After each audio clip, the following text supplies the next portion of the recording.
So, Mark, I'm supposed to be going on vacation this weekend, yet I do not know where I'm supposed to go. I might go to Asia, I might go to Europe. I guess this is a travel hacker's problem. It's the most Sean thing I've ever heard. Like, I feel like this is every trip for you. Or you get somewhere and then halfway through, you're like, oh, yeah, I don't have a flight home. I don't know when I'm coming home. I'll figure it out. Why do you need to plan ahead when you have miles and points in the hobby? I was supposed to go to Asia on this 3.5 week trip to China, Japan, and everything. And I have the flight home, but couldn't get the flight there and then work. And I don't have all the time. And now I'm just like, let's throw it all out. We'll do Asia next year. Let's go to Europe. But yeah, that's what I love about this hobby is that you can do these things. And I know it would drive most people mad, but that's my life. Yeah, I have to have a flight home and a flight there. I can be a bit flexible, but I can't, not go somewhere and not have a flight home already. That's just not me, which is crazy to say, but I do love that you can change things last minute. We did that for my wife's 40th. We were going to go to Hawaii. Last minute, she decided, hey, let's go to Christmas markets. So I switched it all up, was able to cancel, didn't lose any money, and rebook and found some other flights and stuff. That's something you can only do with miles and points because last minute cash bookings are usually insane. So where will I end up? That's the big question.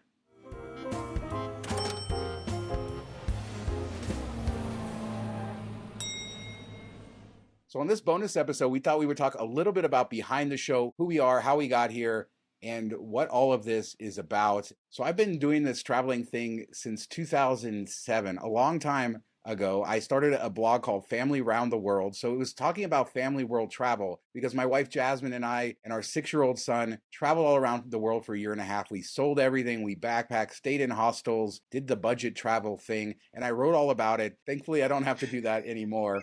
And then many years later, after going back into the corporate world, I launched Miles to Memories because I had learned travel rewards and traveling for free. And that was really the idea, was to share all of that, how you could use miles and points. And I didn't realize, having all that travel behind me, we had gone to a lot of places, traveled a very specific way. A year and a half of your life is a long time, but I didn't realize just how much miles and points would change my life going forward from there. Yeah, that's the craziest thing is you did it all without miles and points or, offsetting costs. So you had to do it on the cheap, which meant some really nasty places you stayed, riding some buses where you got all your stuff rained on, all kinds of craziness that happened. But I mean, as much as I love to travel, I'm also a homebody. I don't know that I could not have a place to like go back to with my stuff and just to relax. And I kind of need that every, 5 to 7 days. I need to get back somewhat to normal. So kudos to you. Something I could probably never do. Maybe once you get out there, you just get used to it. I don't know. Was it a struggle early on, just adapting to always being on the move? I think it was a lot of excitement early on, and you sort of lose track of home and you're sort of just where you are because we sold everything. We're living out there. It's great when you're in your 20s. I don't know that I would want to travel like that in my 40s, although we did a similar trip recently with my daughter, but it was great. We climbed volcanoes. My son almost got attacked by monkeys, had diarrhea in the worst places, all of the stuff that you would expect from that type of trip. And it really set me out on the adventure. We had some amazing adventures, 10 days in the Mongolian countryside, going and seeing the Olympics in China, all of this stuff before miles and points in our life. But then, we sort of left that backpacker lifestyle behind when I discovered miles and points, which allowed us to fly in nicer flights, take more trips, and stay in nicer hotels too. Yeah, hotel rooms that actually had toilet seats. Yeah, unlike my one in Guatemala. Yeah, that was a great story. I'll put a link down in the description. My son's 7th birthday. There's so many fun things, and I mean fun meaning I can laugh about them now, but not fun at the time. So many stressful things, and that happens whether you're backpacking or it's just traveling now with miles and points. But 2013 launched Miles to Memories and really shifted my content into talking about how people could achieve their travel dreams. And Miles to Memories is still going. We have a blog. I do the Miles to Memories podcast where I interview some of the coolest voices in this space, talking about how they're integrating miles points travel into their lives. And Mark co-hosted that with me for a long time. But the blog has been going since 2013, the podcast since 2018, and we also have the MTM Vegas show. So that's Miles to Memories. And somewhere around 2016, Mark became the moderator of our Facebook group, and that's how we started working together. And I'll let you take it from here. I was a reader of the site. Found you, I think, on Frequent Miler because you were writing there some too, and just followed you back to Miles to Memories. Then you started the Facebook group, so I joined that and became a moderator. And you would yell at me before we ever met and be like, "Hey, why are you sharing that article when we're going to have an article up in a couple minutes? Can you delete that?" You're such a liar. I mean, I did But say no, that, but I didn't yell at you. no, you did yell, but when it comes across Facebook Messenger, you think everything's getting yelled at. But no, it's just interesting. Like when you read a website and an author and stuff, you kind of like, you feel like you know them a little bit more than you do. And then you kind of get to work with them and it's just different. Like, and then you go to the other side where you're the person writing and people feel that. And it's just such a unique relationship that you have with readers and stuff. So it's cool to be like both sides of that. On the same coin, 4 miles to memories. Like first was a reader and just like kind of a fan of it, and then became a part of it and started writing, applied because you were looking for new writers, and I didn't have any experience in it, but I did know miles and points fairly well, and I said, well, I'm the Facebook moderator, I should give it a try. And that's when you interviewed me in a McDonald's. Yeah, I was out and about, and I had to do this interview, and I had it all set up. I had been to this McDonald's before, but I could not get back to my office to interview you. So I had got there early, set up my computer. We were doing Skype, and the internet absolutely didn't work. And I was mortified because I didn't want you to think I didn't respect you. And so I had to run out, and I did the interview on my phone, with the selfie camera in my car at the McDonald's, and it worked out well. We're here today, so I guess no foul. Yeah, after my wife's like, how'd it go? I'm like, I think it went okay. It was a little bit weird. He couldn't get his thing to work and he was just sitting in his car. I figured I had a leg up on everybody for being in the Facebook group already and somewhat known. So it was cool, and started from there and kind of grew and writing a lot. And then we did the podcast and MTM Vegas and now this show. Yeah, the 2017 you came to work for me pretty quickly, became the managing editor of the site, and we're running the site. We started the podcast, as I said, did that for many years. You left the podcast the beginning of 2023 and Miles to Memories, and you went to Travel on Points. So we still do the Vegas show together, and we still cover that under the Miles to Memories brand. But then other than that, when you're dealing with Miles and Points, you are the managing editor at Travel on Points. That's been a good thing for you as well. Yeah, I had a really good buddy that I actually met through meetups, Chicago seminars. I met him there in 2018, 2019, something like that, and just started talking on Facebook like every day, messaging. And he had started a Facebook group, Travel on Points, and it was smaller, and then it just kind of grew and really blew up. And he's like, hey, we really want to get the site up and going. They had it up, but they didn't have anybody to do the daily stuff. And I kind of like the challenge of building something somewhat from scratch. Definitely not all on my own or anything like that, but the only full-time writer that's in there every day, coming up with stuff, and then other people chip in when they have time. So it was kind of cool to do that, and been doing that since 2023. And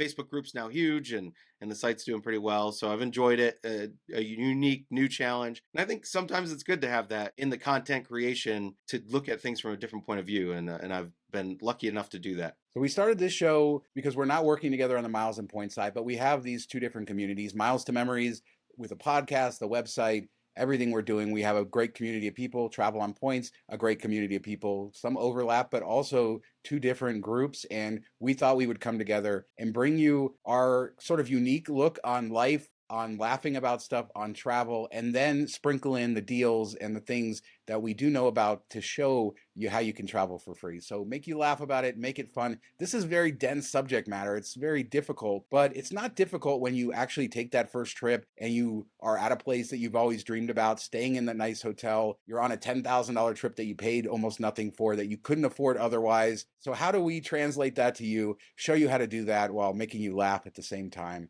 That's our goal here. I don't know if we're pulling it off in this episode, but there is a fun side to all of this. I like to laugh. It annoys some people. It makes other people happy. So I'm just going to be me, and Shawn's going to be him. He's got a very dry sense of humor. So it works really well off each other. And a lot of times, people don't even notice that he's joking. But I usually know how to get him worked up. So it's always fun. Yeah, get my voice to go all high pitched, and Mark hit a sensitive subject. But we do have a lot of fun. It's fun talking about this stuff, and it's fun sharing it. We both love the community. We both, over the years, have built various communities and have really taken pride in bringing people together, kind of exposing them not only to the hobby, but to each other so we could have friends. Because there are so many people in the world, and when I talk to them about travel, they just roll their eyes or they have no concept to relate to me. Where in this community, I can find people that can relate. They've been to where I've been. They've been to more places than I've been. There's none of that sort of bragging or anything. It's just a community of travelers. And we love those people and can't wait to discover more on YouTube. Yeah, I think that YouTube taps into that a bit. We've seen it on the Vegas show in the comments and stuff. People get to share their experiences, ask questions. And it's not even always us responding. A lot of time it's other people in that community responding. So that's similar to what you see in Facebook groups.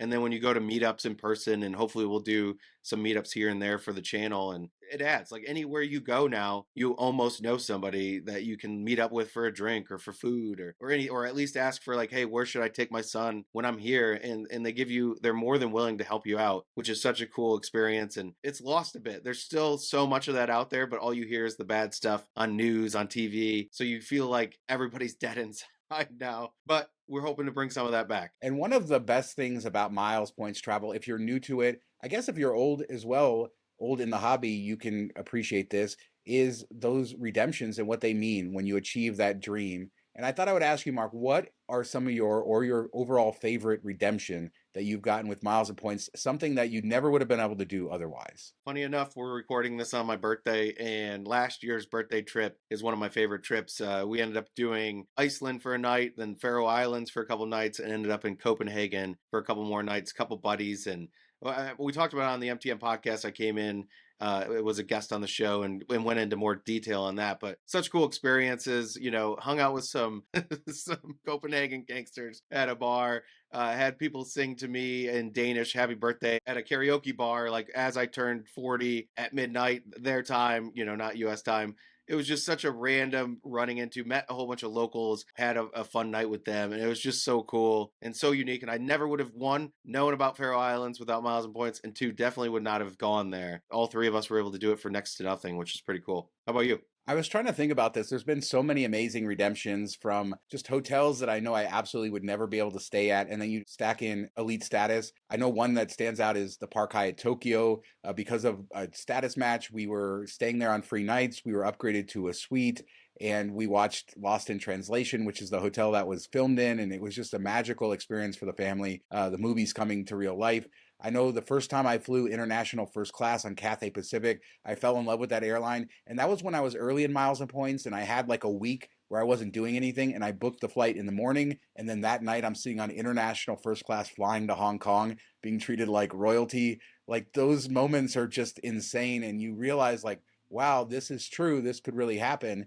And, as you do this longer, you sort of lose that specialness. And I always try to remember it because, man, that flight was special. I think that's what's cool about doing this for a living, is you get to tap into new people that are experiencing it for the first time and see the excitement on their face when it all kind of clicks in, and sharing, like, hey, you helped me book this.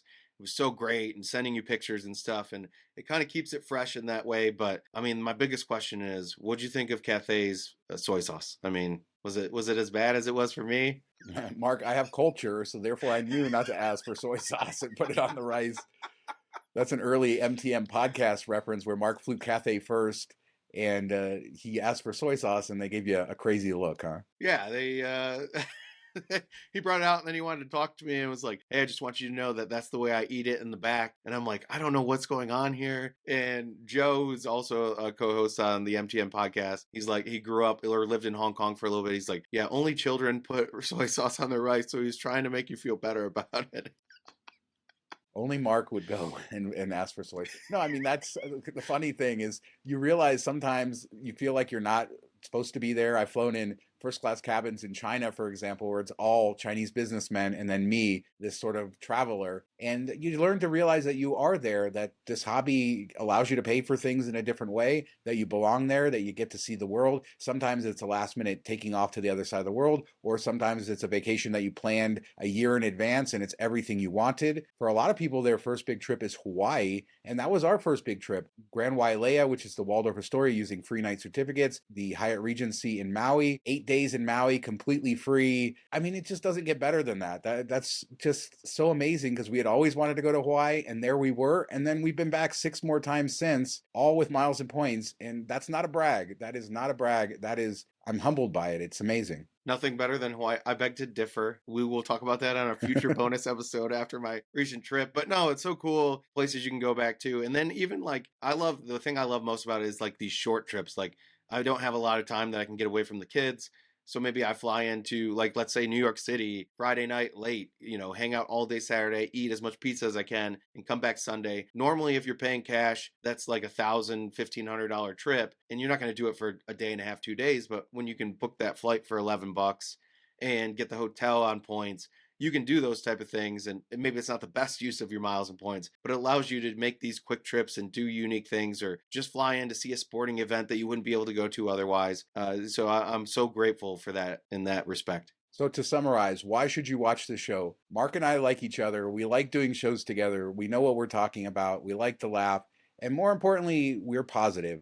You know, we don't always have I it's mean, are funny we? because Mark, yeah, According to some, I'm not, but I don't yeah, I get was it. gonna say some people think Mark isn't quite positive, but that's just the sense of humor and the joking. But we believe in the community. We believe in all of the positive aspects and change that this can have in your life, whether it's earning money, earning miles and points, doing all kinds of crazy stuff. So we'll bring you different aspects of this and also the travel and the fun along the way. And what a great way to share. And we're excited to be doing a show together talking about these topics once again, since we haven't done this for a couple of years. And I think you'll enjoy it. You'll laugh, you'll cry.